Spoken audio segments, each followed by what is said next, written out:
आता तुम्हीही आमचे आवडते टॉयज ऑर्डर करू शकता www.puntoonkids.com वरून. लिंक डिस्क्रिप्शन मध्ये आहे. शाळेचा अॅन्युअल डे. गट्टू चिंकीच्या शाळेचा अॅन्युअल डे जवळ होता आणि त्यात वेगवेगळ्या प्रकारचे प्रोग्राम्स होणार होते. सगळेजण खूप खुश होते. तेवढ्यात गट्टू चिंकीची क्लास टीचर वर्गात येते. मुलांनो, तुम्हा सगळ्यांसाठी एक चांगली बातमी आहे. हे ऐकताच सगळी मुलं एकत्रपणे विचारतात, ती कोणती मॅम? तीही की वार्षिक स्नेहसंमेलनाच्या कोऑर्डिनेटरची मदत करण्याची जबाबदारी आपल्या वर्गातील एका मुलाला मिळालीये. म्हणजे शाळेच्या कोऑर्डिनेटरच्या असिस्टंटची जबाबदारी.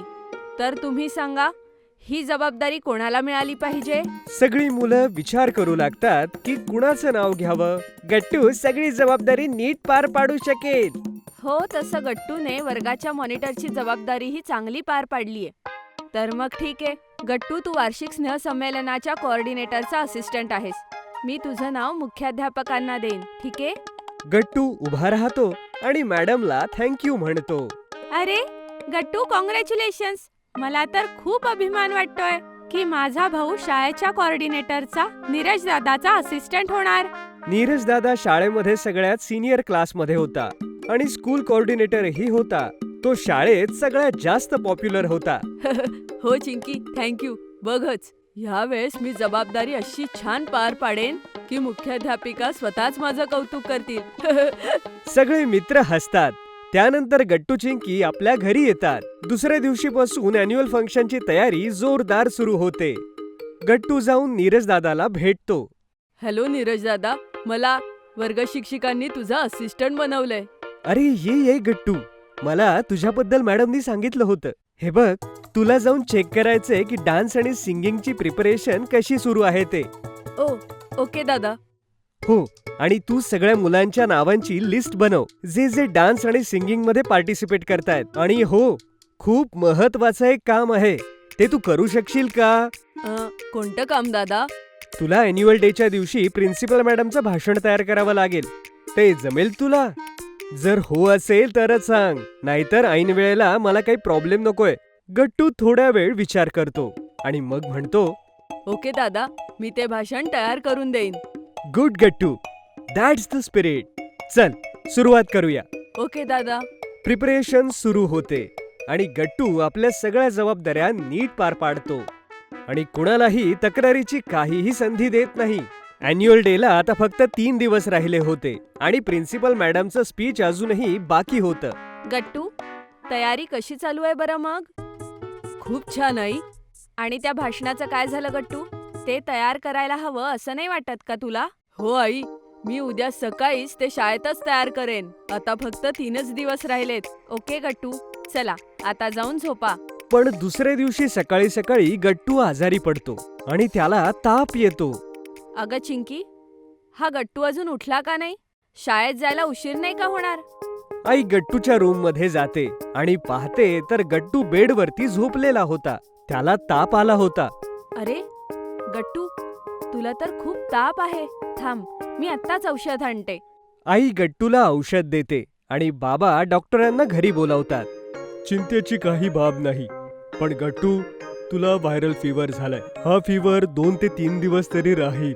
तुला तुझ्याकडे लक्ष द्यायचंय आणि चांगली रेस्ट घ्यायची आहे. पण आई, मला तर भाषण तयार करायचंय आणि सगळ्या तयारीचं काय होईल? गट्टू बाळा, काळजी नको करूस, काही ना काही उपाय नक्की निघेल. गट्टू सोबतच सगळेजण नाराज होऊन जातात. दुपारी शाळेतून चिंकी घरी येते आणि जाऊन गट्टूला पाहते. गट्टू, तुझी तब्येत कशी आहे? तशीच आहे चिंकी. तू नीरज दादाशी बोललीस? काय म्हणाला तो? हो गट्टू, जी तयारी राहिलीये ती करण्यासाठी मी त्याला मदत करेन. पण मुख्याध्यापिकांचं भाषण तुलाच तयार करावं लागेल गट्टू. दुसरा काहीच पर्याय नाहीये. आता हे कसं हाताळायचं चिंकी? मला तर खूप टेन्शन येतंय. म्हणशील तर मी तुला मदत करते गट्टू. तेवढ्यात आई बाबा रूम मध्ये येतात आणि बाबा गट्टूच्या शेजारी बसून म्हणतात, केवळ चिंकीच नाही गट्टू, मी आणि आई सुद्धा तुझं भाषण बनवायला मदत करू. डोंट वरी. गट्टू हे ऐकून खुश होतो आणि उरलेल्या मग 2 दिवसांमध्ये सगळेजण मिळून प्रिन्सिपल मॅडमचं ते भाषण पूर्ण करतात. अॅन्युअल फंक्शनच्या दिवशी गट्टूचा तापही उतरतो आणि तो शाळेमध्ये लवकर जाऊन नीरज दादाच्या जवळ जातो. हॅलो नीरज दादा. अरे गट्टू, कसा आहेस तू आता? मी तर घाबरलोच होतो. मला वाटलं तू आज येणार नाहीस. ठीक आहे मी दादा. आणि हे घे, मुख्याध्यापिकांचं भाषण. हे मी तयार केलंय. अरे वा गट्टू, रिअली गुड वर्क. जर तू हे भाषण आणलं नसतंस तर खूप प्रॉब्लेम झाला असता. थँक्यू दादा. गट्टू आल्यावर नीरज दादा, गट्टू आणि चिंकी तिघेही मिळून अॅन्युअल फंक्शन उत्तम प्रकारे सांभाळतात. नीरज दादा प्रिन्सिपल मॅडमला ते स्पीच जाऊन देतो आणि तो त्यांना काहीतरी सांगतोही. गट्टू चिंकी हे सगळं दुरून पाहत असतात. अरे गट्टू, हा नीरज दादा मुख्याध्यापिकांना काय सांगतोय? माहित नाही चिंकी, तो आल्यावरच कळेल आपल्याला. अरे अरे, ते बघ, त्या भाषण करायला जातायत. सगळे शांत होतात आणि प्रिन्सिपल मॅडम आपलं भाषण देतात.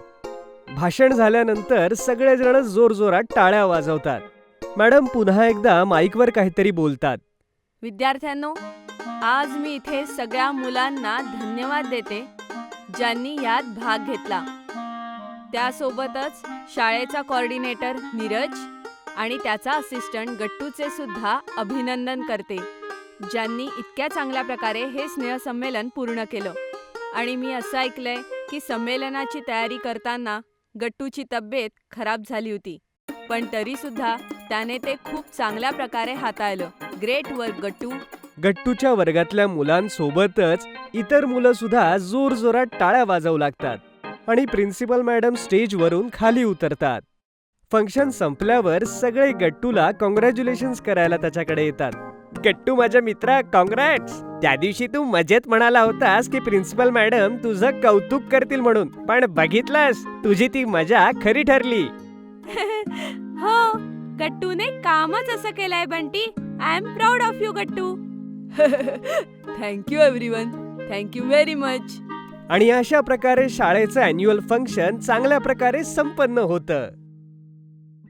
जर तुम्हाला आमचे व्हिडिओ आवडत असतील तर लाईक करा, कमेंट करा आणि सबस्क्राईब करा.